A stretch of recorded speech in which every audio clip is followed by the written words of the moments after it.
একটা সময় আমরা খুব অভ্যস্ত ছিলাম 101 জন বুদ্ধিজীবীর বিবৃতি। হ্যাঁ, 101 জন সংস্কৃতি মনা মানুষের বিবৃতি, এগুলো আমরা শুনতাম না প্রায় পত্রিকা। তো 101 জন, আমার মনে তখন প্রশ্ন জাগতো, আচ্ছা 101 জন কেন? আমরা তো ওই যে বিয়া শাদিতে যখন আমরা লেখি, কাবিন লেখি, তখন 10 লাখ 1 টাকা।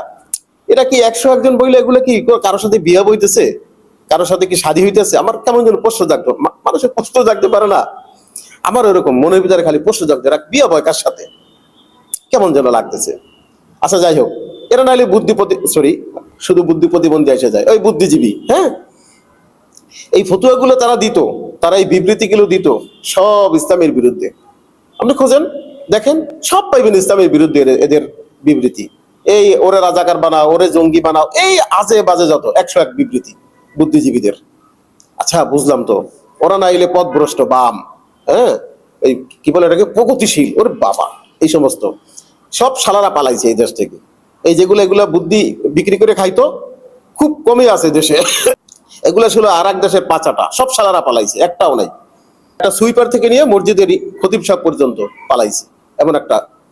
এমন বিবৃতি তারা ছিল, এমন ছিল, যারা সারা বাংলাদেশের আলেমদের নাম সংগ্রহ করিয়া 101 বিবৃতি দিত। এই ধরনের আলেমই ছিল বাংলাদেশে। কিন্তু আমি একটা জিনিস বুঝলাম না, বর্তমান সময়ে আলেমদের 101 আলেমের বিবৃতি, বাবা, ওনারা আবার কার সাথে নতুন করে বিয়া বইতে গেল, বুঝলাম না আমি কিছু।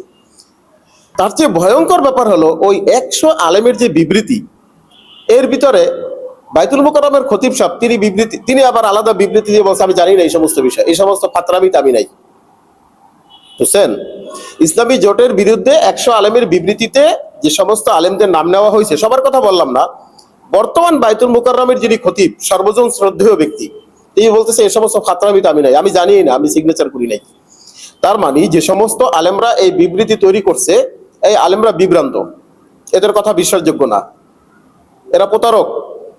সেজন্য আল্লাহ রাব্বুল আলামিন পবিত্র কোরআনে বলেছে, ইয়া আইয়ুহাল্লাযীনা আমানু ইন জাআকুম ফাসিকুম বিনাবাইয়িন ফাতাবায়ানু আন তুসিবু কওমান বিজাহালাতিন ফাতুসবিহু আলা মা ফাআলতুম নাদিমিন। বন্ধুরা, ভাইয়েরা, মনোযোগ দিয়ে শুনেন, আল্লাহ কি বলছে। যদি কোনো ফাসিক ব্যক্তি, আপনি যত বড়ই মোল্লা হন, যত বড় মৌলবী হন, যত বড় পাগড়ি পরেন, যত বড় জিব্বা পরেন, এগুলো দিয়ে ইসলাম মাপা যায় না।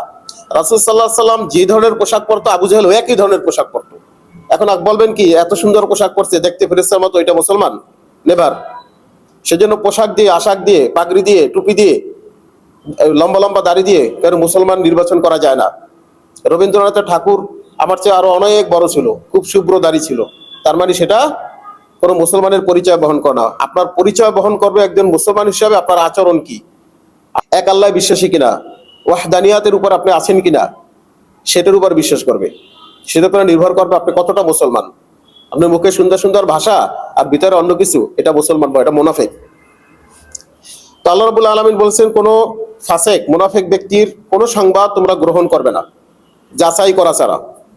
যদি সেটা করো, সেটা করতে গিয়ে যদি কোনো সম্প্রদায়ের উপরে, কোনো সাধারণ মানুষের উপরে, নিরপরাধ মানুষের উপরে যদি জুলুম অত্যাচার করে থাকো, পরবর্তীতে তোমরা যখন আসল বিষয়টি জানবে, তখন তোমাদের অনুসূচিত হতে হবে, পস্তাতে হবে যে আমরা কি করলাম। এটা একটা শানে নজর আছে, এই বিষয়ে আমরা যাবো না।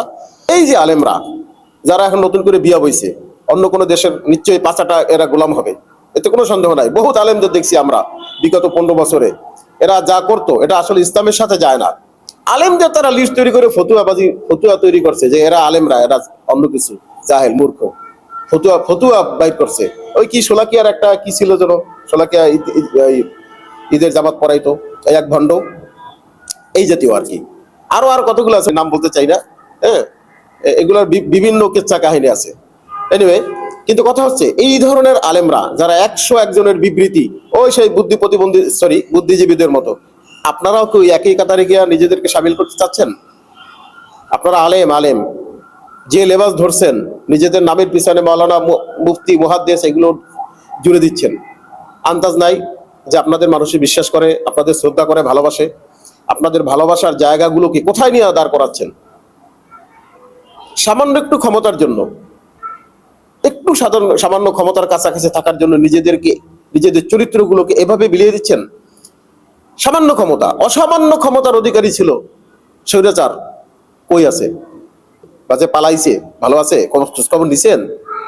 দেখেন না, বাইতুল মোকাররমের খতিব ছিল, পালাইতে হইছে। আপনি আর কতটুকু ক্ষমতার অধিকারী হইবেন এই ধরনের নিজেদেরকে বিক্রি করে? ভাড়ায় খাটতে চাচ্ছেন, ভালো হয়ে যান। ভাড়ায় খাটা এগুলো বাদ দেন।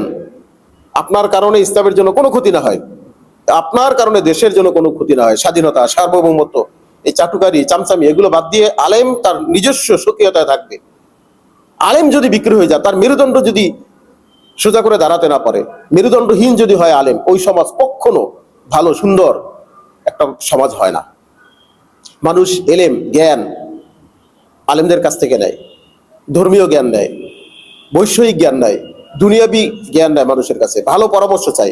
আপনারা যদি প্রতারক হন, আপনারা যদি এই ধরনের বিবৃতি দেন যেখানে 101 আলেমের নাম করে আলেমরা জানেই না আপনি তার নাম ঢুকাই দিলেন, ভবিষ্যতে আপনাদেরকে মানুষ বিশ্বাস করার আগে 100 বার ভাববে যে এই আলেমরাই তো বিবৃতি দিয়েছিল আলেমদের নাম করে, অথচ এই বড় বড় আলেমরা জানেই না কাদের নামে বিবৃতি দিয়েছেন। কি স্বার্থ আপনাদের? কার কাছে আপনাদের মেরুদণ্ড বিক্রি করতে চাচ্ছেন? কার গোলামি করার জন্য এগুলো আপনারা শুরু করছেন? অতএব আলেমরা, আলেমদের নিজস্ব স্বকীয়তা, আলেমদের যে শান মান মর্যাদা ভালোবাসা, এগুলো অক্ষুণ্ণ রেখে সমাজের জন্য বিশাল ভূমিকা আপনাদের পালন করার কথা। জুমার মসজিদে মানুষ হাজার হাজার মানুষ আপনাদের দিকে তাকাই থাকে, কি একটা সুন্দর কথা বলবে। যখন দেখবে যে 100 আলেমের ভিতরে আপনার একটা নাম আছে, তখন আপনার সম্মানটা মর্যাদাটা কোথায় গিয়ে দাঁড়াবে? আলেমদের ভুল ত্রুটি থাকতে পারে, সেগুলো আপনারা পর্দার অন্তরালে গিয়ে আপনারা সমাধান করেন, আলোচনা করেন যে এইটা ভুল আছে, সমালোচনা করেন, নিজেদের অঙ্গনে সমালোচনা করেন। আপনারা এমন ভাবে সমালোচনা করেন যেখানে মানুষ হাসাহাসি করে আপনাদের নিয়ে। ভবিষ্যতের জন্য এগুলো অশ্বরী সংকেত। অতএব বিনীতভাবে আপনাদের শ্রদ্ধা করি, ভালোবাসি, বিনীতভাবে বলবো এই জাতীয় কর্মকাণ্ড থেকে আপনারা বিরত হন। সারা বাংলাদেশের তৌহিদি জনগণ, ইমানদার মুসলমান, এমনকি অন্য ধর্মের মানুষেরাও আলেমদেরকে শ্রদ্ধা করে, ভালোবাসতে চায়। সেই জায়গাগুলোকে প্লিজ আপনারা নষ্ট করবেন না।